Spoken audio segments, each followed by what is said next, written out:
Scott McNair, injury attorneys, we fight for the win. Good afternoon, everybody, and welcome to the Overrule Podcast, brought to you by the Scott McNair Law Firm. This is an exciting episode that we have for you this afternoon. We have a very vibrant, funny, great personality, local content creator and friend of our firm in the office today to discuss her background, her education, and her career as a very popular, I call her a famous content creator here in New Orleans, Mrs. Alex Robinson. Alex, thank you so much for being with us on the Overrule Podcast. Thank you so much for having me. I'm excited. And it's nice to see you not doing happy hours. I know. I'm like, where's my drink? It's funny. As fun as the happy hours were. Don't worry, we're doing this the day before Thanksgiving, so we're all going to be drinking very soon. That's true. Very soon. So, Alex, I was hoping first you could tell. A lot of the guests who may be listening to this or watching this know a little bit about you, seeing a lot of your food reviews and a lot of the content that you produce online. Mm-hmm. So, hoping you could tell everybody a little bit about you, where you're from, how you landed at LSU for undergrad, all that. Yeah. So I'm originally from like a little bit of different places. Like I was born in Florida, like lived in Jersey for a while, went to school in Jersey, then moved to New York, Baton Rouge for school, and now I'm here in New Orleans. I've actually lived in Louisiana longer than I have been anywhere else. So this very much feels like home for me, but I'm not from here. When someone asks, short story, I'm from New York. Yeah. And so I went to LSU because they had a good program in design. I was focused on design when I was in New York, but I did want to go away for school. I didn't want to stay in New York my whole life. So there was a few different options, but my grandparents have lived here my whole life. And so it felt more natural and just like,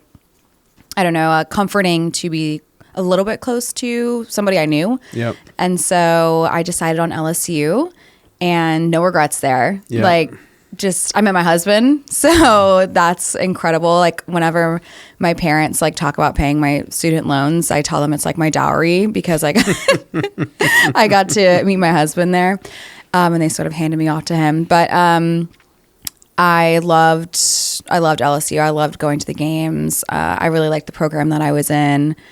And did not expect to become an influencer. I mean, I don't need a degree to do this, so I could have saved my parents a lot of money. But I took this path, and like I landed where I am now, so no regrets. Well, everything happens for a reason, right? Yeah. So were you majoring in at LSU, and what were you thinking that you were going to actually go in and do for your career? So I majored in interior design. I'm not going to get into like the boringness of picking a school for that, but. Yep. I thought I was going to be a designer, have my own design firm, which I did. So after I graduated, I worked in commercial interior design. I moved to New Orleans for a job in Metairie in furniture sales. And so I was doing that, got laid off like right before, like a lot of people got laid off in the pandemic. I got laid off right before.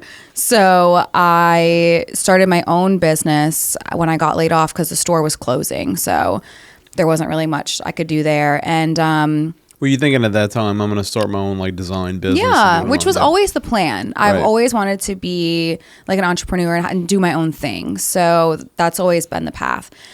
I just needed the kick in the butt, and that was the kick in the butt. Getting fired. Well, not getting fired, getting laid off, and then getting like a nice severance package. I'm like, I'm going to use this to build something for myself. Gotcha. So I built this virtual design service, which was great because then the pandemic hit. Yeah. And everyone was in their house. Everyone wanted to revamp, do DIY stuff, and my business. And not be around people. Yeah. Because they were afraid to get sick. Yeah. So my business thrived in the pandemic, and I built like huge clientele, but at the same time I'm creating content and messing around on TikTok because that's what everyone else was doing. Was the original content that you were creating, like, were you just kind of doing a bunch of different stuff and filming around it, or was it like stuff to promote the business? Like, what kind of stuff were you doing at that time? Silly stuff.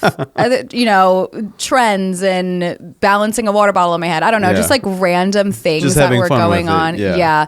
And I started building a following, and I'm like, whoa, people actually, it was flabbergasting that people cared about what I was doing, what I was saying, that people thought I was funny.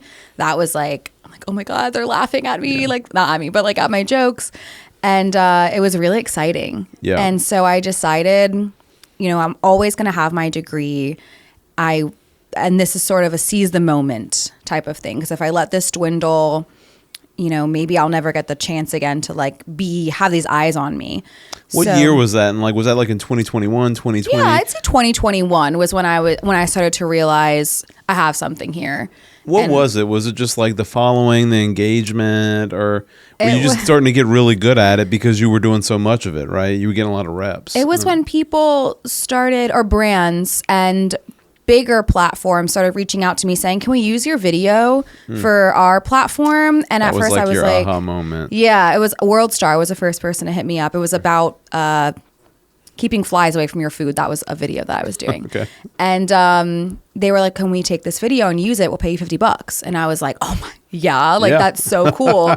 And then I realized, more and more people were wanting to use my videos or, use my platform. And that's when I kind of realized, this could be a career. It was never the plan for it to be, but I'm like, this is a really cool career and it could be really fun. So why not? Got your mind spinning. Look, these people are paying me for this video. Like, where else could this potentially lead to? Yeah. Which is pretty cool. What has been some of your stuff, Alex, since then? So I guess it's fair to say you've been doing content creation for about 5 years now. 4 years, seriously, since that like aha moment for you. What's been some of your funnest content to film? I love making funny videos and comedy skits and using trending sounds that anytime I can just like make somebody laugh, if I get a video that just has 100 laughing comments, that is just my cup of tea. It really does it for me.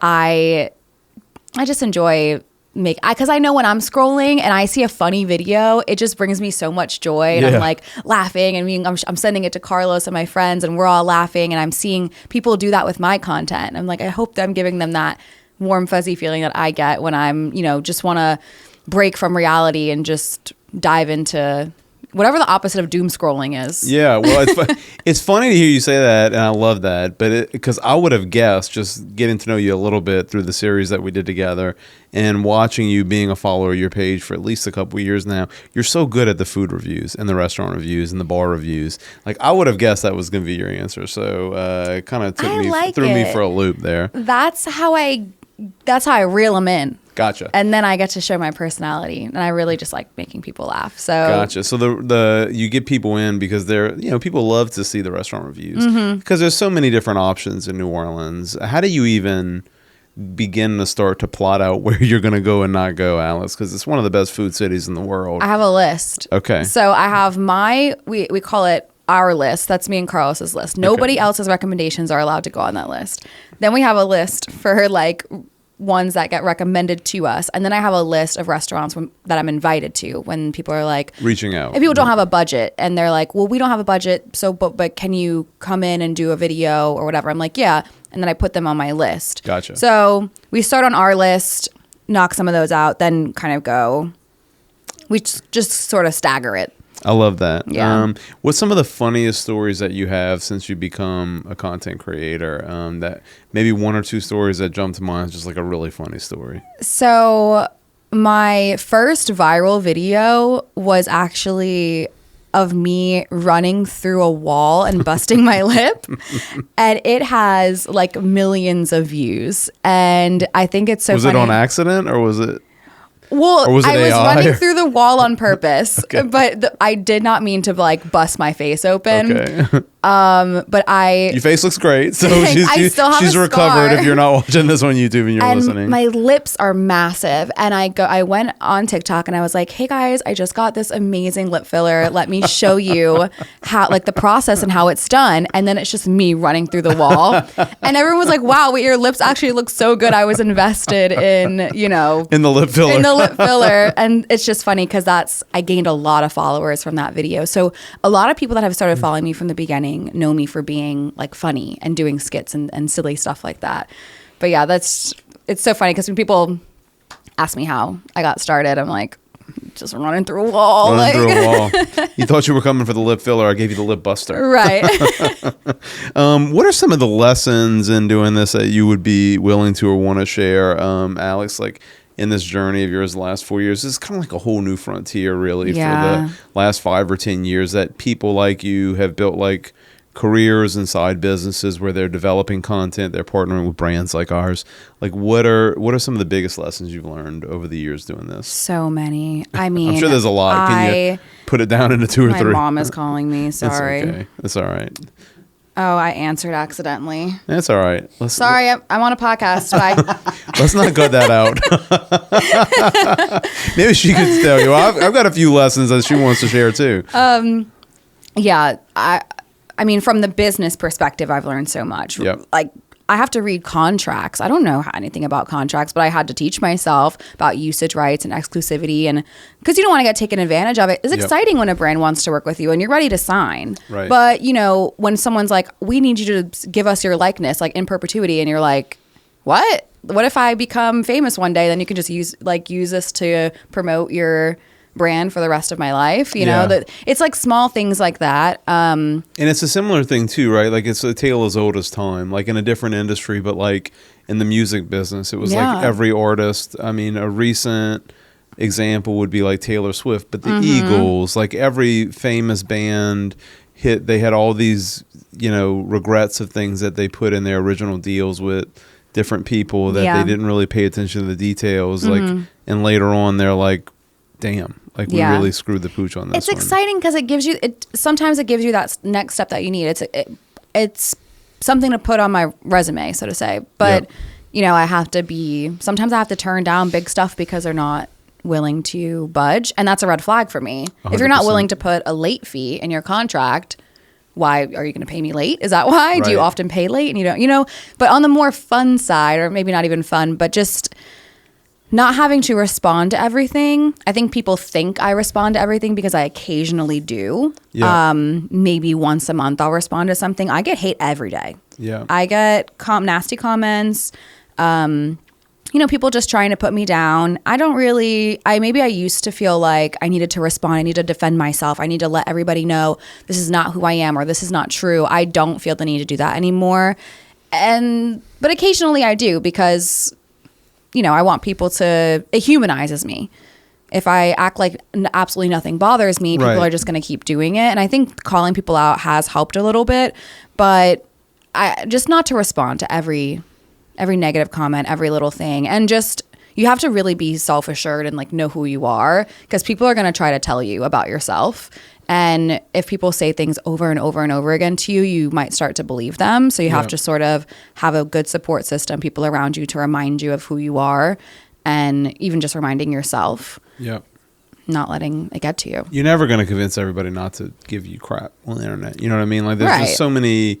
It's like, you know, this 12-year-old kid in his mom's basement, or for that vein, this 42-year-old dude in his mom's basement, like, has a great opinion about you hiding behind some username and probably doesn't even have their photo on the frickin' profile. Always like an emoticon or something. Yeah, always like a troll. Saying terrible things. It's just like, oh, well, so what? Like, you're kind of out in the arena, so I guess it kind of, I think that from my perspective, looking at it, what y'all do, that's got to be the hardest thing, is like getting those type of negative comments. We don't really like, I'm out there from the standpoint of the law firm does a lot of marketing, and people like to make jokes about personal injury lawyers. So I've just kind of come to the point where it's like, I really just don't give a shit. Like, you know, like, because you're not going to stop doing what you're doing. Not going to stop. Like, why would I alter my life or be doing the things that we're doing at the law firm to help improve the lives of the people who matter to me, my team, my family, because of some idiot's opinion? You know what I mean? Yeah. And so I think it's kind of like you have to have the same perspective as that, right? Because that's their goal. Their goal is to beat me down so much that I stop doing what I'm doing, and like, that's just not even on, like, that's not in the cards. Yeah. So I can't please them because that's not going to happen. And you can't know, but like, to some level, right? It's probably their own issues and their own lives that are manifested onto you, and you can't control that. Yeah. So you did say something interesting, Alex, about it being a red flag when you're working with somebody, and I really like that you said that, and I wanted to explore that a bit, because I find that too, where it's like, if any negotiation or anybody you want to work with, right, like, they got to be amenable to like talking about it with you and meeting in the middle. But if they won't budge on certain things, that's a red flag. Like, expand a little bit more what you've learned about that, because at least from my perspective, I've learned a lot about, like, when I see those red flags, like let them go on their way. Yeah. Yeah. I think it's just like you said, the unwillingness to negotiate, because you're just handing me a contract, and obviously you're going to make the contract like work for you. Right. So I don't have a manager or somebody who does these things for me. So I have to advocate for myself, which is a little bit awkward, but I have to say, well, this is in here. What can we put something in here that's going to protect me as well? And if a brand is like, yeah, of course, that makes sense, right? Because we all, in a contract, we all deserve to be protective. It's an agreement. It's not, oh, you have to do this, you have to do that. And if you do this, this is going to happen. You know, it needs to be a little... It's a lot of the contracts that influencers get are completely one-sided.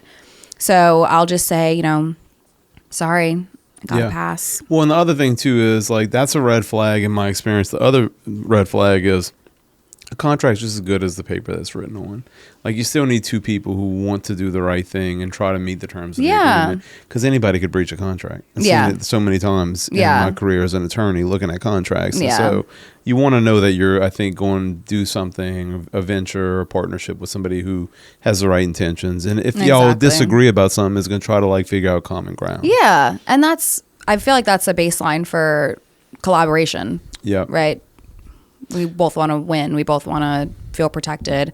So I feel like if you're just telling me what to do and you're not going to budge, like, we don't want to collaborate. You just want to use my platform. You don't really care about how I'm feeling or how this impacts me. Right. And it's very personal. Like, especially I'm not like a, I don't know what you would call it. Like, it's my name. It's my face. It's me. It's not sort of like an anonymous, faceless account. So it is very personal what brands I decide to represent and who I decide to work with, because they're basically using me. 100%. So, okay, so let's talk about some fun stuff besides the business stuff, because the business is fun too. But this is like fun things to look forward to next year, restaurant and bar stuff. Okay, yeah. What are some of the in the last month or two or three, like some bar and restaurant recs you would just like?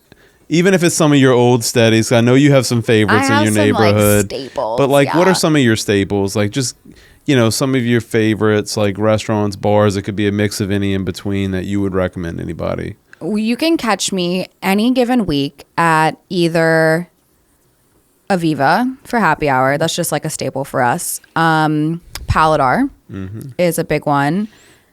I'm also really into Tsunami, which I'm just naming places that we went. I'm just really into happy hour, and I gave you guys my happy hour spots. I mean, Tsunami's happy hour is fantastic, and like, it's really like Aviva and Paladar are so good. Yeah, they're so good. Yeah, like not just the happy hour, like just the food, the vibe, everything about it. But continue. A little like hidden gem, Sui Generis, right next to Sneaky Pickle Bud Ribs, like on that street. They change their menu every week based on ingredients they have on their farm. You can actually go to their farm and do like a tasting menu, but that's a staple for us too. Depending on the menu, we look at the menu every week, we see if it's something we'd like, and then we go if it is. That's we've been kind of slacking lately, but weekly usually for the last 6 years. Very cool. Yeah. I never heard of that place, so I got one out of this discussion. Yay. Now we know, Alex, Michelin's come to the city and did their first list of which restaurants they gave stars to, which ones they recommended, all that thing. How do you think that's going to change the restaurant scene in the future, and what are your expectations about how that's going to grow and expand in 2026, 2027 as they rate more restaurants and they continue to review restaurants here? So I don't think it's going to change much for New Orleanians as as customers. I think that we know what we like. We go where we go, and we know what's good and what's not good. So who cares if it has a Michelin star? That's 100%. For us, right? Yeah. But I think for tourists, it's going to be huge. I think we're going to get food tourism. So people traveling here just to eat at Emeril's or Zazu, or who was the other one? Saint Germain. Oh, duh. Yeah. My favorite. Your favorite. Or Saint Germain, just coming in to do that, which is cool. Yeah. I think that that's amazing for those restaurants, and I'm so happy for them, because it really does boost you as a chef, as a destination.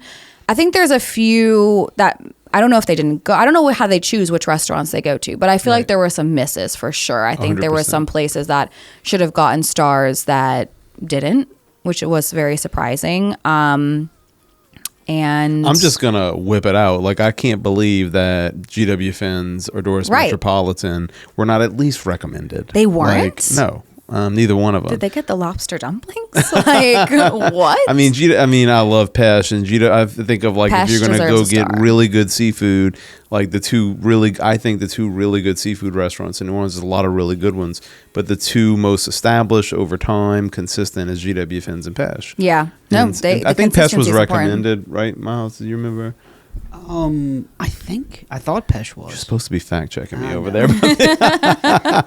I'm pretty sure Pesh was. GW was. I was like, I didn't get that. But yeah, I don't know. I don't know how they rated that. How they picked. Maybe it's like we were talking about the other day. Maybe they just couldn't get to every. Probably not. And they'll probably just keep trying new places. And I'm sure we'll see places get stars taken away because they do that. So I think it's going to make some restaurants step it up, which is exciting, in their consistency. I think, was it you that was telling me that Kingsway opened to... So my understanding is, the family one of my favorite restaurants in New Orleans is Saffron NOLA. Yeah. And I know the family that owns Saffron NOLA and runs it also opened Kingsway like across the street.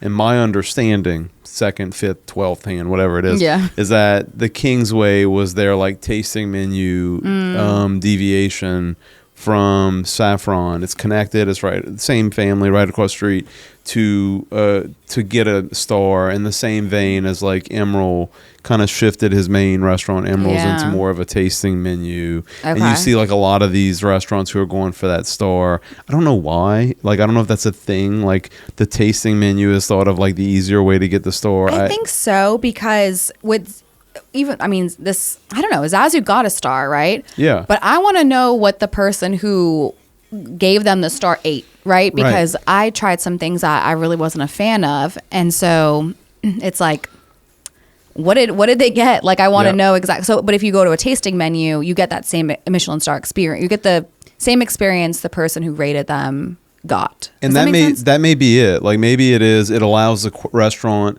to have more consistent control over the quality and what they serve. Right. Because like Zasu was definitely the one that nobody expected to get the star, but I've been to Zasu 3 times and I've had a great experience every single time. The food was fantastic, but like, it's a broad menu, right? I could have tried 3 different dishes and been like, meh. Exactly. So you don't know what the reviewer ate that night that they went there, right? Yeah. And so maybe that's why. I don't know. I think so. Yeah. And the experience of a tasting menu is always really cool. They're always very creative in what they're doing, and it's unique. Like the other day I had a tasting menu and the creme brulee was shaped like a donut. Oh, nice. And so every bite had that crunch to it. It was good. That's pretty cool. Yeah. So what can we look forward to on your pages in 2026, Alex? What are you excited about? Like, give us a little preview what you have coming. We're into November now, about to be Thanksgiving, so I'm sure you're already thinking about plotting next year. Yeah. What can we expect? So I usually get super heavy for like fall festivals and Halloween, and then I skip the holidays and I go right into Mardi Gras. Okay. Because the holidays are super saturated. Everyone's talking about the Christmas bars, everything like that. I'm going straight to Mardi Gras. So you can expect Mardi Gras content like next week. I've already done a video. Oh, wow. I have this character this year. The character's name is Mardi Gras, and it's the Mardi Gras version of myself. And we're like, it's sort of this split screen edit I do where I'm talking to myself. I think I saw that. It was so funny. So you'll see Mardi Gras pop up in a few videos, sort of giving me a hard time about Mardi Gras things. So I'm excited to like build on that character. I haven't done anything like that yet. So. That's fun. I think it's kind of cool too that you're going straight into Mardi Gras, because like you said, it does, like, especially on my feed, like I start to get the heavy, like, these are the 5 Christmas bars. It's like, how many times am I going to see a post about the Roosevelt? I know you're going to Barrel Proof. I know you're going to Barrel Proof. It's a nice place. It's cool. They got the cocktail mugs that you get to take home with you. But yeah, the Roosevelt, the Ritz. I know they have the gingerbread. Yeah. I'm just like, I am hosting a holiday party on the 11th, so that's exciting. But that will be probably the extent of my holiday content. I might do like something here or there, but nice. Okay, last question before we let you go, Alex. I am dying to know what you think is your superpower. Like, everybody sees you online, and you're such a popular content creator and influencer in the region now for restaurants, bars, other types of content that you're doing. I had a friend the other day who was like, how is Alex? What do you think about Alex? I'm like, she's wonderful. She's very sweet. She's just great to be around and fun to be around. But like, Thanks. what do you think is this differentiator of yours, your superpower, that one, we all have a unique thing that has helped you really gain traction online and build this audience and kind of get your content creation going? I think broadly storytelling, my ability to get a point across in 90 seconds, I think is like something really challenging or something that other people might find challenging. But under that umbrella is like authenticity. I'm not afraid to put myself out there in a way that is my true self. And I know that people might not like me for that, but you can't be authentic and have everyone like you. It's not possible. So I think just the ability to take something or take an experience or a story or my life and sort of put it in this 60 to 90 second box and put it out into the world, I think, which is just content creation, right? But I think storytelling is where I thrive. Yeah. Whether it's in a voiceover or, I don't know. Sorry, I should have silenced my phone. It's okay. It's probably your mom again. She's coming, Mom. Yeah, what did you think it is? So I was actually going to say something along the lines of storytelling. Is I think like, so you just called it just content creation, but like it is hard. Like as somebody who, like, I sit down with Miles every week at the firm and we shoot different content, whether it's legal content, funny content, highlighting one of the team members doing some things with you or other content creators around town. It's hard to get used to this and be really succinct and good at it. And so like the ability for you to kind of like captivate somebody in 60 to 90 seconds, I don't think it's just content creation. I think it's a talent and a skill. Thanks. And it's not easy. I mean, like before we even started doing different collaborations with you, like your videos just caught me because it was just like very authentic about like telling me about this restaurant or this happy hour, what you liked and didn't like. Be like, oh, I've been wanting to go to that place, or oh, I love how she described, like, had all that going, like, oh, and I kind of just trusted your opinion on the restaurant, you know. So it's just, I don't think it's as easy as everybody thinks it is. Yeah, audience trust is honestly the most important thing. It's not really the follower count or the views that gets you brand deals. It's the relationship you have with your audience, if they trust you. Because that's what brands are looking for. They want you to share their message and they want you to share it with someone that is actually going to listen to you. Yeah.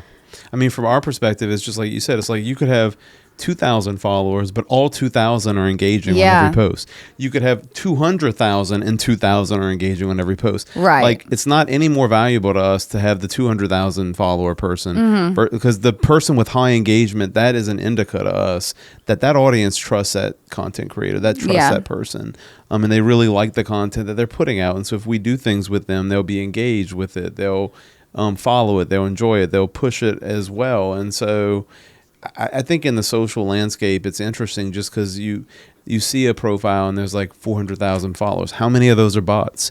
How many of those are disengaged? And like, I think the trust that you built with your audience leads to engagement. Yeah, it does. Leads to you helping to grow that bank of engagement with the followers that are looking for that next series or piece that you put out that makes brands want to work with you. Yeah, I think of my followers as my friends. If I see someone out and they're like, I follow you, like I automatically feel connected to them because I know the type of relationships that I build with people online. So awesome. Cool.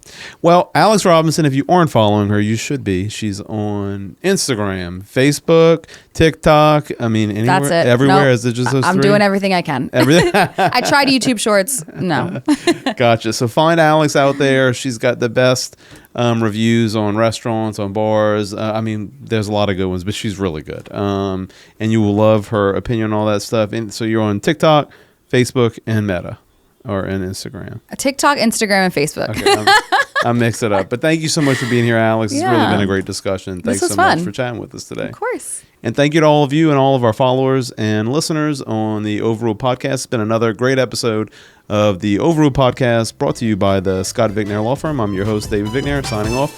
Thanks for listening. We'll see you next time. Scott Vigner, injury attorneys, we fight for the win. Information is for illustrative purposes only and does not constitute tax, investment, or legal advice. Always consult with a qualified investment, legal, or tax professional before taking any action.